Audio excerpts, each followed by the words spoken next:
एक व्यूअर हमारे साथ जुड़े हैं, अहमद खान साहब लखनऊ से। खान साहब, स्वागत है जी बिजनेस में। बताइए सर सवाल।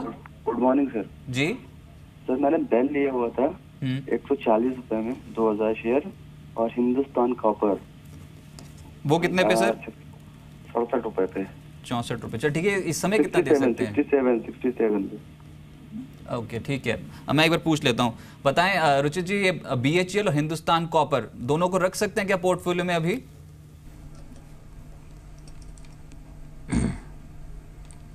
मैं जब BHEL की बात करें तो ये स्टॉक भी एक अंडर परफॉर्मर रहा है इस तेज़ी में, और फिलहाल कुछ डेली या वीकली चार्ट्स पे कोई संकेत नहीं है कि यहाँ से शॉर्ट टर्म में कुछ अप ट्रेंड इस स्टॉक में आएगा। इवन हम कंपैरेटिवली देखें तो लार्ज कैप स्टॉक में लार्सन एंड टूब्रो ने BHEL को काफ़ी अच्छा आउट परफॉर्म किया है, और मुझे लगता है कि आने वाले 3 से 6 महीने में ये आउट परफॉर्मेंस अभी भी आगे चल के कंटिन्यू रहेगा। तो मेरी इनसे यहाँ पे सलाह ये रहेगी कि BHEL से एग्जिट करके वो लार्सन एंड टूब्रो में ये निवेश कन्वर्ट कर ले, तो आई थिंक एक बेहतर रिटर्न्स 3 से 6 महीने में बन सकते हैं। तो BHEL से एग्जिट करके LNT में निवेश करने की राय होगी। पोरबंदर से हमारे साथ कॉलर जुड़े हैं, हेम करानी जी ने हमें फोन किया है। जी नमस्कार सर, पूछिए क्या जानना चाह रहे हैं आप? हाँ, गुड मॉर्निंग मैडम जी। हाँ मैडम, मेरे पास बजाज ऑटो के शेयर हैं। बजाज ऑटो के शेयर्स हैं आपके पास? हाँ, 100 शेयर हैं 2100 के रेट पे। ओके, और कब तक बने रह सकते हैं आप? अभी मैडम मैं वही देख रहा था कि GST के वगैरह में रुकूं या फिर प्रॉफिट बुक कर लो। गौरांग बजाज ऑटो पे इनका सवाल है, और ये जानना चाह रहे हैं कि बने रहे स्टॉक में, मुनाफा हो रहा है इनको यहाँ पर। देखिए, इनका प्रश्न का और भी एक सवाल था GST को लेकर के जी। तो पूजा सभी जो दर्शक हैं जी बिज़नेस के और जो निवेशक हैं जी बिज़नेस के, उनको मैं एक चीज़ स्पष्ट रूप से बताना चाहूँगा कि अभी तो अमल में लाया गया है, 1 हफ्ता ही हुआ है। पिछले शुक्रवार को मध्यरात्रि को यह लागू किया गया, और आज शुक्रवार 1 हफ्ता हुआ है। तो 1 हफ्ते में कोई बड़ा परिवर्तन GST कोई कंपनी में लेकर के आएगा, ये संभव नहीं है। अगर आपको GST को ही ध्यान में रखते हुए निवेश रहना है तो साल 1.5 साल का नज़रिया रखें, क्योंकि उतने समय सीमा में जो भी GST को लेकर के परिवर्तन बेहतर के लिए होने वाला है, उसका असर आपको आंकड़ों में दिखेगा। तो ये आपके नज़रिए के ऊपर है कि आप किस लिहाज से अपना निवेश बनाना चाहते हैं। अगर GST का फ़ायदा लेना है आपको तो बिल्कुल निवेशित रहें, और अगर जिस प्रकार से 2100 में निवेश है, 2750 के आसपास का भाव है, छोटी मध्यम अवधि का नज़रिया है, तो मुनाफा बांध ले। चलिए मनीष जी से बात करते हैं, सूरत से लाइन पे मौजूद हैं। मनीष जी नमस्कार। मनीष जी सुन पा रहे हैं मुझको आप? हाँ, सुन पा रहा हूँ। गुड मॉर्निंग जी। हाँ, गुड मॉर्निंग सर, बताइए सवाल। मेरे पास 100 शेयर है मास्टेक कंपनी के। ठीक है, कब तक होल्ड कर सकते? वो मैंने 3-4 महीने और होल्ड कर सकता हूँ। ओके राइट, पूछ लेते हैं। रुचित जी बताएं, 300 की खरीद है, 278 नुकसान हो रहा है, इसको होल्ड करने में फायदा है? बाउंस बैक एक्सपेक्ट कर रहे हो क्या आप? आई थिंक पोजिशनल चार्ट्स इस स्टॉक पे काफ़ी अट्रैक्टिव है। हमने देखे तो रिसेंटली अप्रैल महीने में एक राउंडिंग बॉटम का एक ब्रेकआउट दिया था इस स्टॉक में, जिसके बाद काफ़ी अच्छे वॉल्यूम्स के साथ में स्टॉक में अपमूव आया है, और फिलहाल भी ये स्टॉक देखें तो 240 से 250 की रेंज में काफ़ी स्ट्रॉन्ग सपोर्ट है इसको। तो हम कह सकते हैं कि यहाँ से डाउन साइड काफ़ी लिमिटेड है स्टॉक में, और मुझे लगता है मे बी अगर आने वाले 5 से 6 महीने होल्ड करे तो जो रिसेंट हाई था 340 से 350 का रेंज, वो स्तर फिर से ये स्टॉक छू सकता है। तो इन्हें डेफिनेटली होल्ड करने की सलाह रहेगी 5 से 6 महीने के नज़रिए से 340 के टारगेट के लिए। तो मैस्टेक में होल्ड करने की राय। महाराष्ट्र से हमारे साथ जुड़े हैं कॉलर देवेंद्र जी ने हमें कॉल किया है। देवेंद्र नमस्कार, पूछिए क्या जानना चाह रहे हैं आप? हाँ नमस्ते मैडम, एक्चुअली मैं बहुत दिनों से ट्राई कर रहा था, बहुत दिन के बाद मेरा फोन लगा है। चलिए मुबारक हो आपको। और कौन सा स्टॉक है आपके पास? बर्जर पेंट पर आपका सवाल है शायद। Berger paints at the rate of 35 rupees 1300 shares है। कब लिया था आपने? काफी अच्छा मुनाफा हो रहा है आपको। ऑलमोस्ट 12 years बैक, 2004-2005 में लिया था।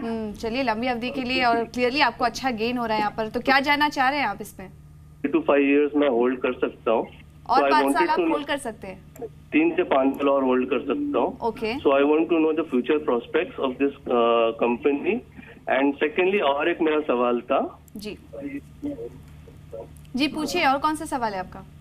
ब्लू स्टार है। ओके, ब्लू स्टार 350 और 1100। चलिए आवाज़ क्रैक हो रही है इनकी यहाँ पर। गौरांग, इनका सवाल एक तो बर्जर पेंट पर है। लॉन्ग टर्म निवेशक थे, 35 पर इन्होंने खरीदा था और काफ़ी अच्छा मुनाफा हो रहा है, अभी और बने रह सकते हैं स्टॉक में, 3 से 5 साल और बने रह सकते हैं। और दूसरा सवाल इनका ब्लू स्टार पे था। इन दोनों ही शेयरों पे क्या राय देंगे आप? तो दोनों ही कवरेज है हमारी, दोनों ही मोरलेस, एक तो कंज्यूमर ड्यूरेबल और एक कंज्यूमर डिस्क्रिशनरी सेक्टर से। बर्जर पेंट कंज्यूमर डिस्क्रिशनरी और ब्लू स्टार कंज्यूमर ड्यूरेबल। और जीएसटी और जो भी अर्थव्यवस्था में सुधार हो रहा है उसको लेकर के एक रुझान जो है आंकड़ों पर पॉजिटिव आएगा। लेकिन पुराना काफ़ी निवेश है इनका, तो एक हिदायत दूंगा इनको कि 300-325 के आसपास बर्जर पेंट में चाहे तो थोड़ा बहुत मुनाफा वसूल ले।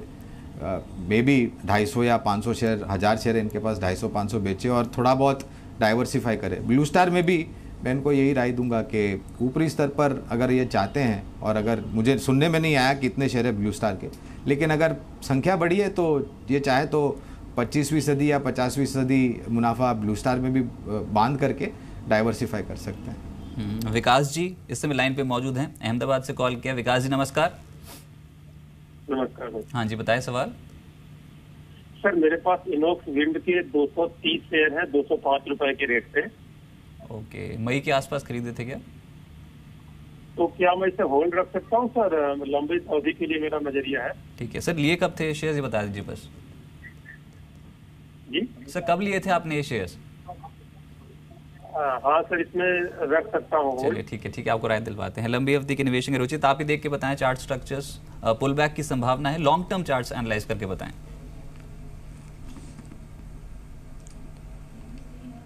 ये अप्रैल 2015 में कहीं लिस्टिंग हुआ था इस स्टॉक का, और लिस्टिंग के बाद कंटिन्यूसली एक लो टॉप लो बॉटम का फॉर्मेशन बन रहा है इस स्टॉक में, और ये स्टॉक नीचे ही जा रहा है। कहीं पे भी हमने जहाँ भी हमें पुल बैक मूव्स देखी है वो बिना वॉल्यूम्स की रही थी पुल बैक मूव्स, और फिर से जब वो पुल बैक मूव्स खत्म हो जाती है तो इसका डाउन ट्रेंड वापस रिज्यूम हो जाता है। फिलहाल पिछले 1-1.5 महीने से अब ये कंसोलिडेशन फेज बना चुका है 130 से 150 की रेंज में। तो चार्ट स्ट्रक्चर को देख के नहीं लगता है कि ये स्टॉक में कोई अप ट्रेंड शॉर्ट टर्म में या medium term even long term में एटलीस्ट आने वाले 6 महीने में कोई अप ट्रेंड का रिजम्पशन होगा। तो मेरी सलाह रहेगी कि कोई भी उछाल आता है ये स्टॉक में 150-160 तक के भाव मिलते हैं स्टॉक में, तो इसमें से एक बार लॉस बुक करके एग्जिट करें, और काफ़ी अच्छे दूसरे स्टॉक्स जो मार्केट में मिड कैप्स में अवेलेबल है वहाँ निवेश करें जहाँ से इनका लॉस रिकवर हो सकता है। दिल्ली से सुधांशु जुड़े हैं हमारे साथ। सुधांशु जी गुड मॉर्निंग, बताइए क्या जानना चाह रहे हैं आप? Ma'am ji good morning. मेरे पास मैम फेडरल बैंक के हैं 300 शेयर्स एट 116। फेडरल बैंक के शेयर्स हैं आपके पास? हाँ जी, फेडरल बैंक के at 116। Okay. 300 quantity and ICICI bank 340 shares at 291। I have a short-term view initially on these. Okay. Gaurang, federal bank, ICICI bank, आज बैंकिंग शेयरों पे काफ़ी सारे सवाल आ रहे हैं। फेडरल बैंक जो इन्होंने लिया है वो 116 के भाव पर लिया था, और आईसीआईसीआई बैंक 291 की खरीद है इनकी। शॉर्ट टर्म व्यू है इनका, क्या राय देंगे आप? वेल पूजा, निवेश तो अच्छा है इनका, लेकिन नज़रिया है वो गलत है, और मैं सक्षम नहीं हूँ 3-4 महीने के नज़रिए से किसी भी तरह की राय देने के लिए। हाँ, अगर ये परिवर्तन करते हैं तो अभी प्रोग्राम के शुरुआत में जब आईडीबीआई बैंक के ऊपर प्रश्न था तब मैंने फेडरल बैंक और आईसीआईसीआई बैंक का भी जिक्र किया था। लंबी अवधि के नज़रिए से दोनों पर हमारी खरीदारी की कवायद है, और ये फेडरल बैंक जो खास है वो मुझे लग रहा है एक मल्टीबैगर हो सकता है आने वाले 1.5-2 साल के नज़रिए से। तो इनके ऊपर है, इन पर निर्भर है ये परिवर्तन कर सकते हैं कि नहीं कर सकते अपनी समय सीमा का। चलिए, अगर आप स्पेशली मुंबई से भी जुड़े हुए हैं ना तो आप प्लीज़ कॉल कीजिए, ये मौका है आपके पास। बाजार में ट्रेड करने से पहले आप एक्सपर्ट एडवाइस ले सकते हैं। एक एसएमएस ले लेते हैं अनुराग जी का, कैप्लिन पॉइंट पे 300 शेयर क्वांटिटी है इनके पास कैप्लिन पॉइंट की, और जो भाव इन्होंने लिखकर भेजा है वो है 560 का। रुचित, कैसा लग रहा है कैप्लिन पॉइंट आपको? उनको भी मुनाफा हो रहा है, इसको यहीं पर समेट लेना चाहिए क्या?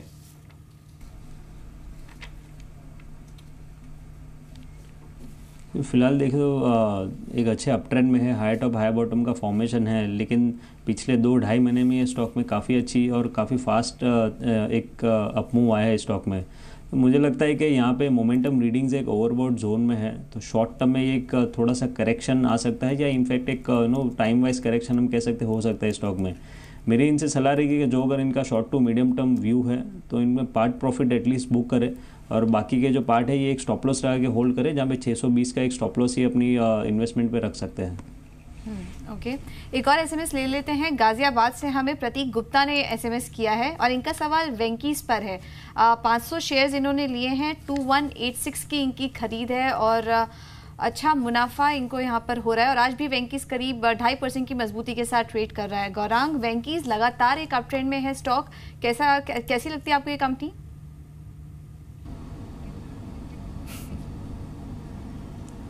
वेल, कंपनी का तो पता नहीं, मगर पूजा ये पिछले महीने भर में या 1.5 महीने में मेरे ख्याल से ऑलमोस्ट 50-60% रिटर्न दे चुके हैं। और एक बात बाजार में चुन रहा था कि शायद इनके पास कोई ऐसी मुर्गी हाथ लगी है जो सोने का अंडा देती है। नहीं एक्चुअली वो ना हमारे न्यूज़ रूम पे सुमित गौरांग जी, आप जानते हैं सुमित को, इनफैक्ट वो भी बहुत बोल रहे थे कि इनका बिजनेस मॉडल बिल्कुल रिवाइव होता हुआ नजर आया, उसके कारण स्टॉक में बहुत स्ट्रांगली बढ़त देखने को मिल रही है। और 6 महीने का ट्रेंड देखिए रजत, काफी अच्छा 375% तक के रिटर्न, माफ कीजिए 120% तक का रिटर्न इस स्टॉक में देखने को मिला है। पर गौरांग, आप क्या इसमें जो मार्केट में बज है उसके आधार पर ही बताएं, वेंकीज कहाँ तक जा सकता है सर, क्योंकि ये वन वे ट्रैक पे है, बाजार की डायरेक्शन जो भी हो। Well difficult, well I agree. और सुमित जो जिक्र कर रहे थे कि बिजनेस मॉडल बहुत ही बेहतर है और अनफॉर्चुनेटली रजत, पीयर कंपैरिजन करने के लिए ऐसी कोई कंपनी लिस्टेड नहीं है जहाँ तक मेरी जानकारी है। और प्रोडक्ट को लेकर के भी काफ़ी डाइवर्सिफाइड प्रोडक्ट्स हैं इनके पास। और अच्छी बात यह है कि इन्होंने जो नए नए प्रोडक्ट्स लॉन्च किए थे हाल ही में, वो वहाँ पर कस्टमर्स, उपभोक्ताओं की रुचि बहुत ऊपर की तरफ है। तो आई थिंक एक तो मैं जैसे मैं जिक्र कर रहा था कि हमारी कवरेज नहीं है तो हम इस पर टिप्पणी नहीं कर सकेंगे, लेकिन हाँ, जिस तरीके से अंदाजे हैं और जिस तरीके से आमदनी की उम्मीद है, अगर उसी स्तर पर आए या फिर बेहतर आए तो जाहिर है आपको बेहतर इजाफे देखने मिल सकते हैं। लेकिन एक ही चेतावनी दूंगा यहाँ पर कि पिछले 6-8 महीने में, साल भर में काफ़ी ऊपर के तरफ के दायरे देखें तो हो सकता है इस स्तर पर इतना रिकवर होने के बाद थोड़ा कंसोलिडेट हो या फिर साइडवेज परफॉर्म करें। चलिए ठीक है, राज जी से बात करते हैं, सभी लाइन पे मौजूद हैं। राज जी नमस्कार। नमस्कार सर। हाँ जी, बताएं सवाल। सर मुझे रिलायंस इंफ्रा और मारुति सुजुकी भी बाय करना है करंट प्राइस पे, लॉन्ग टर्म के लिए, मतलब 2 साल के लिए, तो कैसा रहेगा सर? चलिए ठीक है, रुचित एक बार आप ही देख के बताएं, मारुति सुजुकी, रिलायंस इंफ्रास्ट्रक्चर ठीक है इन्वेस्टमेंट अगर करें तो लॉन्ग टर्म होराइजन के लिए? अगर रिलायंस इंफ्रा की बात करें तो डेफिनेटली फ़िलहाल हमने पिछले कुछ हफ्तों में काफ़ी वॉलेटिलिटी स्टॉक में देखी है। ऊपर 620 के भाव से 430 तक का करेक्शन आया बिना कोई पुल बैक मूव के, और फिर से अब वहाँ से पुल बैक मूव दिखा है। 530 के आसपास ये स्टॉक में फिर से अच्छा खासा रेजिस्टेंस है, जहाँ पे 200 दिन का मूविंग एवरेज है स्टॉक में प्लेस्ड है। तो मुझे नहीं लगता कि यहाँ से एटलीस्ट कोई सिग्निफिकेंट अपसाइड रहेगी। तो उसके बाद फिर से ये प्रोबेबली ये स्टॉक करेक्ट होकर 450-460 तक के स्तर फिर से दिख सकते हैं। तो रिलायंस इंफ्रा में फिलहाल ये लेवल पे मैं इनको निवेश करने की सलाह नहीं दूंगा। हाँ, 450-60 की रेंज में आता है तो वहाँ पे ये फिर से एक बार राय ले सकते हैं। इसके अलावा मारुति डेफिनेटली एक अच्छे खासे अप ट्रेंड में है और यूजुअली जो वीकली मंथली चार्ट्स पे अप ट्रेंड ये स्टॉक दिखा रहा है, ऐसे एक लंबे गाले के चार्ट्स में वेव 3 जो इलेट वेव्स में होता है उसमें ऐसी तेज़ी रहती है। तो ऐसा लगता है कि ये तेज़ी अभी भी इंटैक्ट रहेगी और जो नेक्स्ट वेव आएगा वो प्रोबेबली एक sideways corrective time wise correction होगा, जो भी एक अप ट्रेंड का ही पार्ट होगा। तो लंबी अवधि के नज़रिए से ये डाउनसाइड काफ़ी लिमिटेड लग रहा है मारुति में। तो आई थिंक यस, मारुति में ये निवेश कर सकते हैं अगर इन्वेस्टमेंट करना है तो, बट रिलायंस इंफ्रा को अवॉइड करना चाहिए।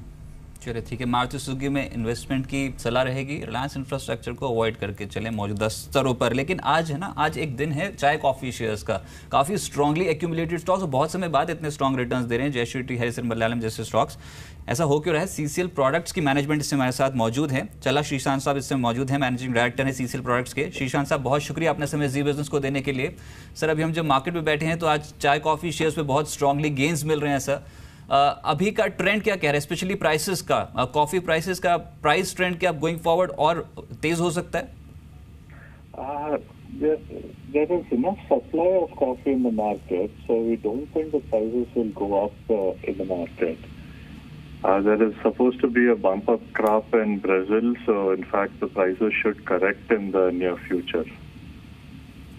Okay, but according to the reports, media reports, there is a difference between the July and September spreads between Robusta coffees in international market. Are you saying that the coffee prices can correct from these levels? Yes, they're likely to correct from these levels because it's only a few funds that are taking possession in the coffee. And the ground level reality is there is sufficient crop. Earlier there was a rumor that there is frost in the Brazilian market and the coffee prices will go up. But there is zero frost impact on the coffee prices, on the coffee output, which is why we don't think that the prices will go up further.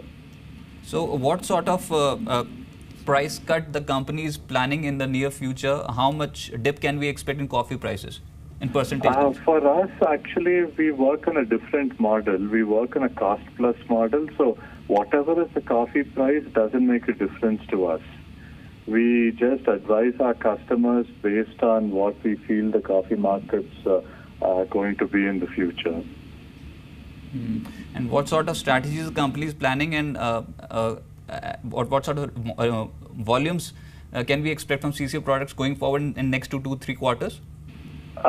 For this whole financial year, we said that around 10% volume growth will be there. That 10% can actually go up to even 15% based on certain other factors in the market. Okay, right. बहुत शुक्रिया sir आपका हमारे साथ जुड़ने के लिए और इस न्यूज़ अपडेट पे अपना रिएक्शन देने के लिए। तो अभी मैनेजमेंट का ये कहना है कि गोइंग फॉरवर्ड हो सकता है कि कॉफ़ी की प्राइसेस ड्रॉप करें, क्वांटम नहीं पता, लेकिन फिर भी यहाँ पर हो सकता है जिस तरीके से सिचुएशन ग्लोबल मार्केट्स पे देखने को मिल रही है उसकी तुलना में जो कॉफ़ी प्राइसेस हैं वो आने वाले समय के लिए शॉर्ट टर्म में थोड़ा इम्पैक्ट हो सकते हैं। 303 के लेवल पे CCL प्रोडक्ट्स जो काम काज कर रहा है।